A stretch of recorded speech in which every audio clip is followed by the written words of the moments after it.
Today I want to share some quick tips on how you can take better cat photos.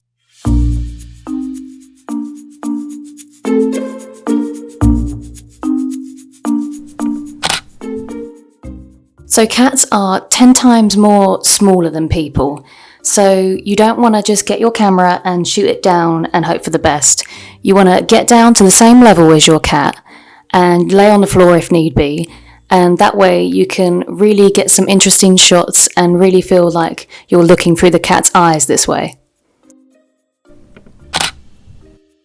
So cats aren't people. They can't model and stay still for however long you want them to. They will get bored and they won't stay still. So if they get fed up of being photographed, then just have a break, give them some treats, give them some attention and relax with them for a little while and then get back into it, get some nice candid shots, and this way you can capture their personality.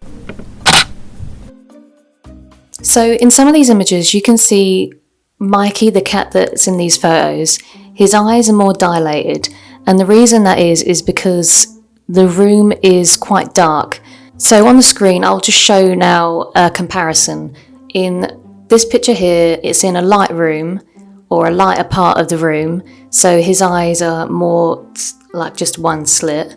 And in this one, it's more darker. So his eyes are a lot more dilated and it gives them a very sweet sort of look.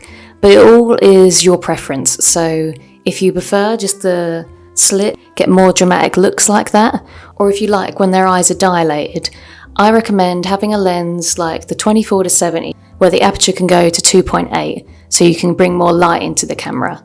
So those are all the tips I have for cat photography. If you have any tips of your own, please share it in the comments below. But if you want to see any more photography or any tips and tricks to do with photography, click these two videos coming up here. But don't forget to hit the subscribe button and turn on the bell so you don't miss any future uploads, and I'll see you.